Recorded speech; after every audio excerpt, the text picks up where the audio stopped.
देखिए, देश में कोरोना के कम होते मामलों की बात करते हैं, जिसे देखकर देशवासी राहत महसूस कर रहे हैं। लेकिन दूसरी तस्वीर हिंदुस्तान के गांव से आ रही है, जहां गांव वाले एक महीने में 100 मौत तक होने का दावा कर रहे हैं। न टेस्टिंग है, न इलाज, और इसलिए गांव का सही आंकड़ा भी मौजूद नहीं है। प्रधानमंत्री नरेंद्र मोदी इस बात को गंभीरता से ले रहे हैं कि किसी भी हाल में गांव में कोरोना फैलने से रोकना है। सीधे डीएम से संवाद कर रहे हैं और वो मॉडल भी बता रहे हैं जिसे फॉलो करके कोरोना को काबू किया जा सकता है। भोपाल के पास रातीवड़ गांव में है। इस रातीवड़ गांव में भी कई घरों में सर्दी, जुकाम, बुखार के मरीज मिल रहे हैं। उत्तराखंड के कई ऐसे गांव हैं जहां पर कोरोना ने दस्तक दी है और लोग वहां पर बहुत ज्यादा संक्रमित पाए जा रहे हैं। पटना सिटी के गुरु गोविंद सिंह अस्पताल परिसर में मैं मौजूद हूँ। 1 दर्जन से ज्यादा बेड्स की संख्या यहाँ नजर आ रही है और कई सारे बेड्स जो है वो टूट चुके हैं। कितना बार कंप्लेन करते हो, लोग खाता में लिखता लगे जाता, जाने का नाम नहीं लेता। जब प्रशासन आता है तो साफ सफाई सब दिखता है। मैम हमको बच्चा रो रो कर रहे थे, लेकिन कोई सुई दवाई नहीं लगा रहे थे। तब हम रोने लगे, फिर जाके बोले, तब जाके सुई लगाए।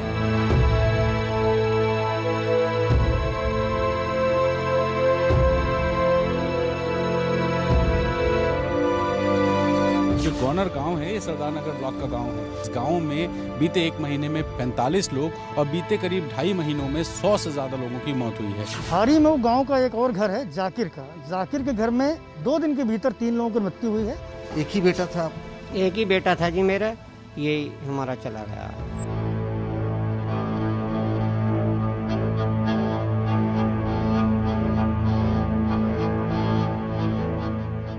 उत्तर प्रदेश से लेकर राजस्थान और बिहार तक।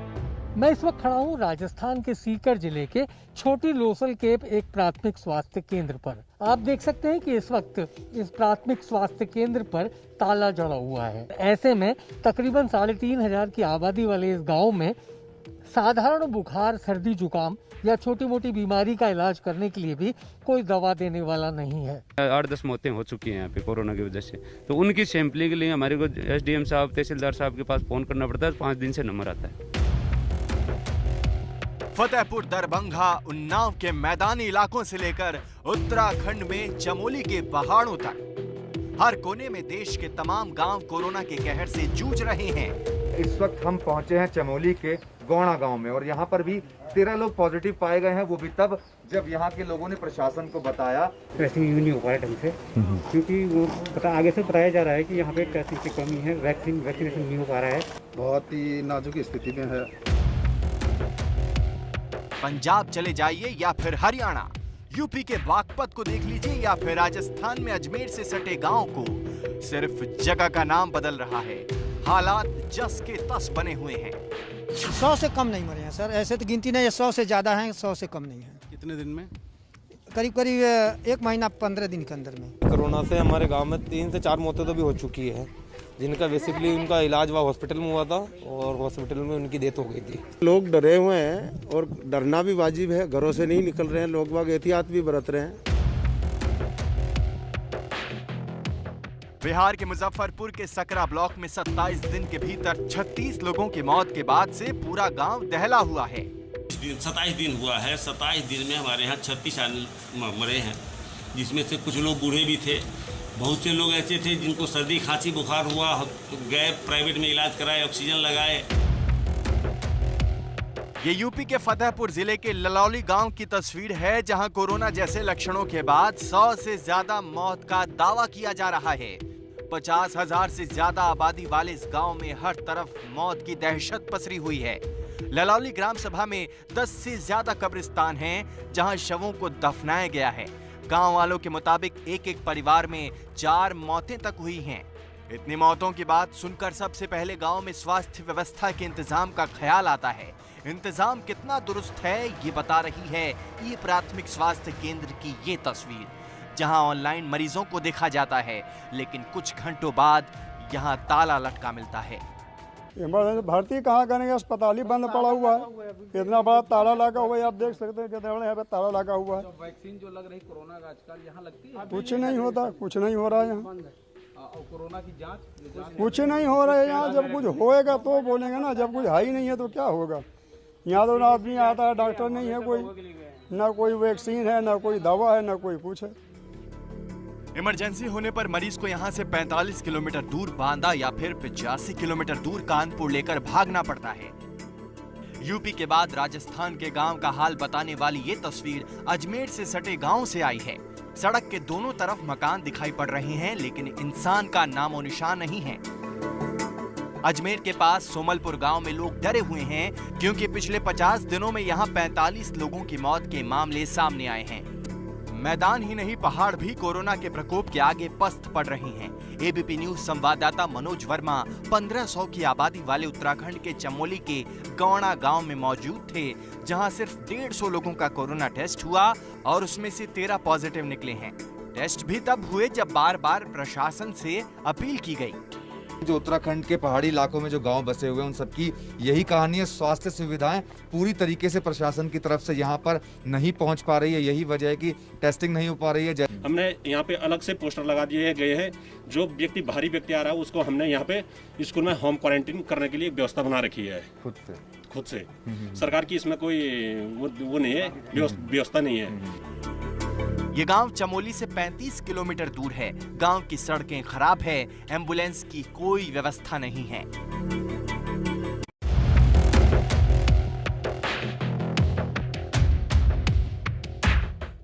संसाधन और इलाज की व्यवस्था के अभाव में गांव में पैर पसारता कोरोना देश के लिए कितना बड़ा खतरा है, ये पीएम मोदी समझ चुके हैं। और यही वजह है कि वो बार बार इस बात पर जोर दे रहे हैं कि गांव में और भी ज्यादा ध्यान देने की जरूरत है।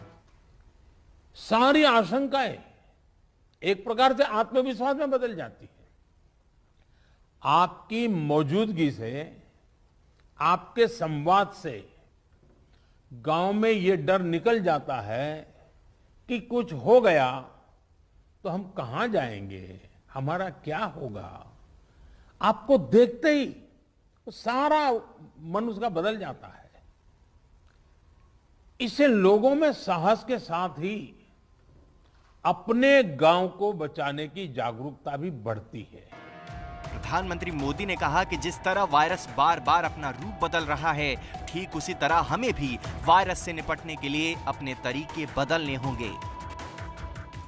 ये वायरस म्यूटेशन में स्वरूप बदलने में माहिर है।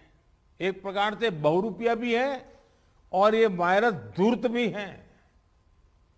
तो हमारे तरीके और स्ट्रेटेजीज भी डायनेमिक होने चाहिए।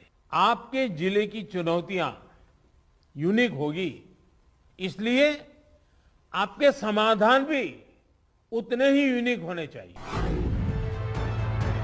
जिला अधिकारियों से बात करते हुए प्रधानमंत्री ने कहा कि अपने जिले में शहरी और ग्रामीण इलाकों का आंकड़ा अलग रखें और उसी हिसाब से रणनीति तय करें। गांव तक आपको बात पहुंचानी है, गांव वालों को बस बताना है कि करना क्या है। मेरा अनुभव है कि गांव के लोगों को अगर सही बात समय पर पहुंचा दी जाए तो वो बहुत रिलीजियसली उसको फॉलो करते हैं, बहुत रिलीजियसली। और जो शहरों में कभी कभी हमको किसी चीज को लागू करने में मेहनत पड़ती है, गांव में उतनी मेहनत नहीं पड़ती। हाँ, क्लैरिटी चाहिए, गांव के अंदर एक टीम बनानी चाहिए। आप देखिए वो परिणाम खुद दे देते हैं। गांव में कोरोना को काबू करने का प्लान तैयार करने वाली बैठक मोदी ने सिर्फ आज नहीं की, मंगलवार को भी प्रधानमंत्री मोदी ने जिला कलेक्टरों के साथ बैठक की थी और हर डीएम को अपने जिले का फील्ड कमांडर बताया था। आप एक तरह से इस युद्ध के फील्ड कमांडर हैं। जैसा कि किसी भी युद्ध में होता है, फील्ड कमांडर बड़ी योजना को मूर्त रूप देता है, जमीन पर उस लड़ाई को लड़ता है, परिस्थिति के अनुसार निर्णय लेता है। गांव में कोरोना कंट्रोल के लिए मोदी सीधे डीएम से संवाद कर रहे हैं। बुधवार को चक्रवाती तूफान से हुई बर्बादी का जायजा लेने के बाद अहमदाबाद में मोदी ने अधिकारियों के साथ एक बैठक की थी। इस बैठक में कोरोना से निपटने के तरीकों को लेकर मोदी ने वाराणसी मॉडल की तारीफ की थी और गुजरात सरकार से कहा था कि आप लोगों को वाराणसी से सीखने की जरूरत है।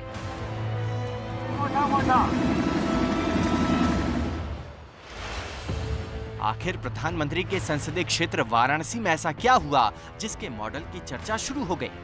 वाराणसी में कोरोना के नियंत्रण को लेकर ऐसे कौन से कदम उठाए गए कि अब पीएम मोदी वाराणसी को मॉडल बताकर सीख लेने की बात कर रहे हैं? दरअसल वाराणसी के डीएम कौशल राज शर्मा ने एक अनूठे मॉडल पर काम करना शुरू किया, जिसमें वैश्विक महामारी में भी जनता का शोषण करने वालों के खिलाफ बिना एफआईआर लिखाए, बिना सीज किए और किसी भी सेवा के प्रभावित हुए बिना ही सब कुछ पटरी पर लाने की सोच थी। प्रशासनिक निपुणता की मिसाल बना वाराणसी का ये मॉडल अब देश भर में सुर्खियां बटोर रहा है। बाबा भोलेनाथ की नगरी वाराणसी भी कोरोना की दूसरी लहर से कराह रही थी। व्यवस्थाएं ध्वस्त होती जा रही थी। हर रोज 2000 से ज्यादा मरीज मिल रहे थे और अस्पताल में बेड, इंजेक्शन और ऑक्सीजन गायब होने लगी। हर जगह ब्लैक मार्केटिंग हो रही थी। हर तरफ शिकायतें मिलने लगी। बेकाबू होते हालात को काबू करने के लिए एक्शन में आए डीएम कौशल राज। शिकायतों के बाद डीएम ने सबसे पहले इन्फोर्समेंट टीम का गठन किया, जिसमें इनकम टैक्स, जीएसटी, पुलिस, प्रशासन, नगर निगम के साथ डिजास्टर मैनेजमेंट के जानकार वरिष्ठ अधिकारियों को शामिल किया गया। टीम ने शिकायतों की जांच शुरू की। वाराणसी के डीएम ने सख्त हिदायत दी थी कि ना तो एफआईआर होगा, ना ही किसी अस्पताल को सीज किया जाएगा और ना ही किसी को परेशान किया जाएगा, लेकिन सिस्टम को चुस्त दुरुस्त कर लिया जाएगा। इसका फायदा ये हुआ कि दवाओं की कालाबाजारी रुकी और साथ ही अस्पतालों से ज़्यादा पैसा वसूले जाने की शिकायतें भी कम होने लगी। और इसीलिए मई के पहले हफ्ते से ही अस्पतालों में ओवर चार्ज करने की जो कंप्लेंट थी, जो शिकायतें थी, वो बहुत हद तक घट चुकी थी। मई के फर्स्ट वीक के बाद ही लगभग सारी ओवर प्राइसिंग की शिकायतें घट गई। इक्का दुक्का अस्पतालों की शिकायत ही अब आती हैं। साथ ही जो मेडिकल स्टोर है, ऑक्सीजन है, इनकी तो शिकायतें लगभग नील के आसपास हो गई थी और अब कोई भी बड़ा ड्रग का स्टॉकिस्ट इसकी कार्रवाई नहीं करता है। साथ ही ब्लैक मार्केटिंग वगैरह पे या रेमडेसिविर वगैरह पे जो डिस्ट्रीब्यूशन चैनल है उसको स्ट्रेंथन किया गया, जिसकी वजह से अब इनकी भी कालाबाजारी लगभग शून्य हो गई है। कुल मिलाकर कहानी का सार ये है कि प्रधानमंत्री मोदी गांव में कोरोना काबू करने के लिए डीएम रणनीति पर काम कर रहे हैं। मोदी जिलाधिकारियों को कमान देकर कह रहे हैं कि अगर वो चाह लेंगे तो उनके जिले के गांव का कोरोना कुछ नहीं बिगाड़ पाएगा। बस हर गांव की स्थितियों के हिसाब से सटीक प्लानिंग करनी है ताकि कम वक्त में सटीक परिणाम मिल सके।